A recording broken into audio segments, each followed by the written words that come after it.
magic eraser because it's already laminated. Wait, that's my name. Erase your name again. Oh, yeah. There's his other name.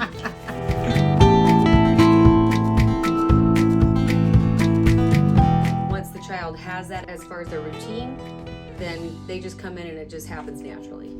All right, everybody, welcome back. I'm heading into the center after hours. It's after 8 o'clock, getting ready for the first day of school tomorrow. We're going to see Kim and Dawn. Remember Kim and Dawn from this video? That was a big hit. So we're gonna bring them back. I'm gonna surprise them with a little after hours. We'll take a look. And that's what I'm bringing them.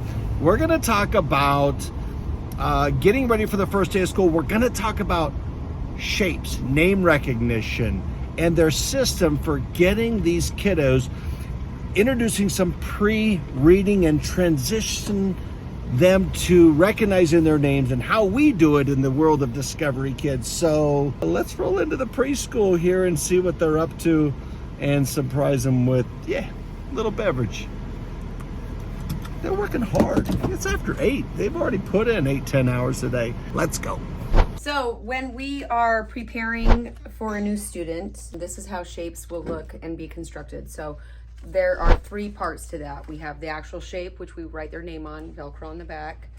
When they get here in the morning, they find their name shape in the basket. They walk over here. It goes on the Who's Here Today board. There's one way to help them learn and read their name. They also have one that is taped on their bucket with their name on it. Also name recognition. And then they have one that is Velcroed to our small group board. So we have a green table. Over there would be the blue table. So when we do small group and excuse them from the carpet, they will come and get their shape off this Who's Here Today board, and they will match their shape to their shape on the table. It also helps you separate kids. It also helps you seat kids at a table that works well with that certain teacher. There's a lot of different variants to that. We need to pull them in a small group and do something individualized for some are advanced, some are not. If Dawn needs to do something to see if certain ones are able to do certain things, we can put them at a certain table and really pay attention to them. So this is a really good way at your small groups to pull them at certain tables, so it works out really well to do your small groups this way. It also promotes independence. It guides them to get where they're going, but they also feel like they're doing it on their own. And this is another way for them to start their pre-reading, so that as we push them up into pre-K and kindergarten, that they're learning all of their letters and their pre-reading skills. It's also peer guided. When we have advanced kids that are reading and recognizing their friends' names, they can help get their friends to the table. Hey, Johnny, you're not here, you're over at the other table. It has a lot of different functions to it. The first few days of school, talking to parents, we invite them in, we talk to them about the child and them owning their shape. Can you help guide them over to our basket, find their name, and get it on the Who's Here Today board? We call this their preschool jobs. When you first come into school, you have a couple of preschool jobs. You find your shape, you get it on the Who's Here Today board, you go to the bathroom and you wash your hands. Parents, we want to get you involved. We want you to be a part of that. And then once the child has that as a part, as far as their routine, then they just come in and it just happens naturally. As we move through the school year and the children move across that literacy spectrum, we actually, around December, January, the shapes actually go away and they have their name on here. They are reading and recognizing not only their name and their friends' names. It's a blank card with just their name on it. The shape goes away.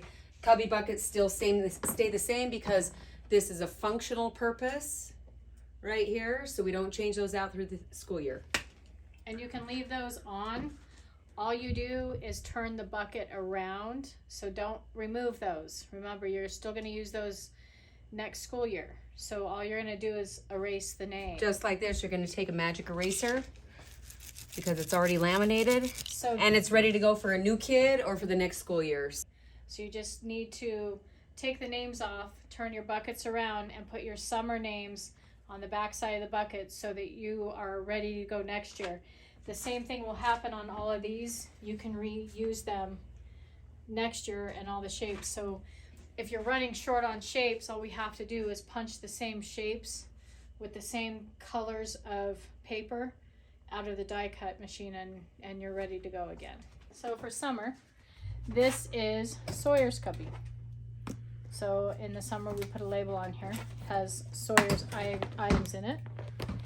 And so during the summer, this is where he goes to get his things. About 3 weeks to a month before the school year starts, we start transitioning all of our cubbies. And on the back side is all of our shapes that will be for the school year.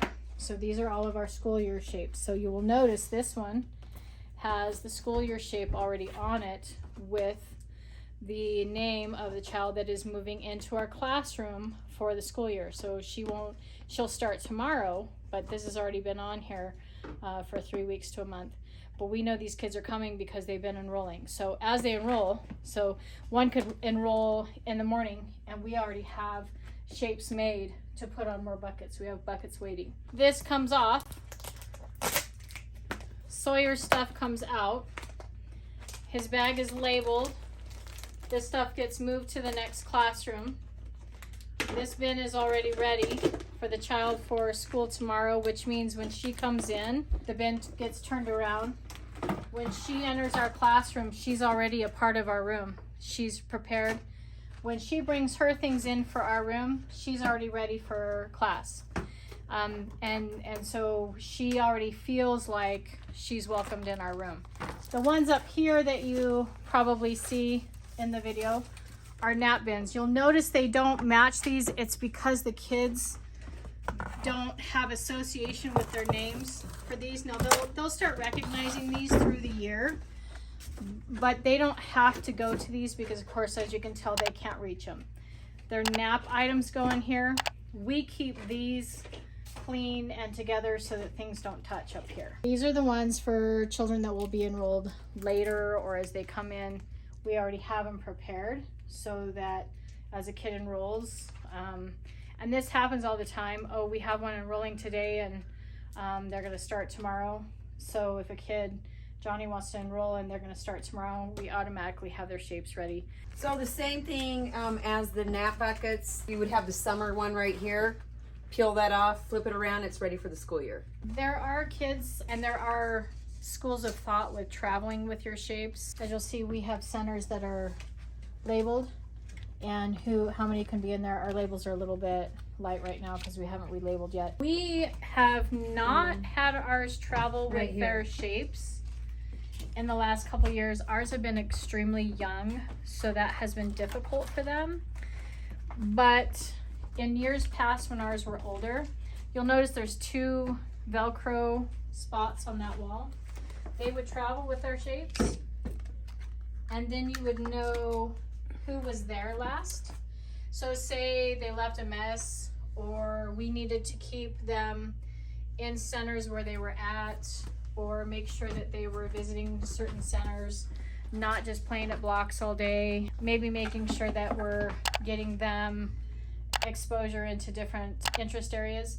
That's a good way, especially in older classrooms. Ours are a little bit older this year, but when you're in a pre-K room especially, that could be a really good way to make sure that your centers are limited with numbers instead of having so many at some of your centers. It also promotes number recognition, and it also promotes when a child comes up and he visually sees that Marcus and Jackson are playing here. Oh, that center is full. I'm going to take my shape and go play somewhere else. Or to ask, hey, when you're done, could you please come and get me? I would like to play there. So it's a tap and ask and waiting your turn and being patient. Teaches them a lot of skills. And again, promoting independence. The reason we're doing this is you need to remember that as a teacher, you have 8 million things to do, and those are all on your plate. And you only have usually 8 to 10 hours a day to do them. You need to take this little cutesy stuff off of that plate and make everything functional. take all these things off of your plate so you have so much more time to invest in other things in your classroom and into the children.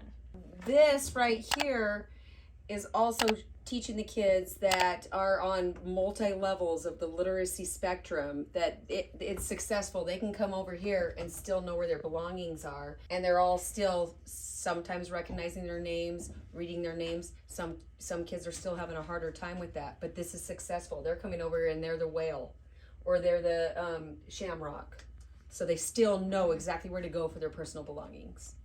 And it is a very important part of pre-reading. If you really research some of this, it is extremely important. Work smarter, not harder. As you feel like your kids are Maturing.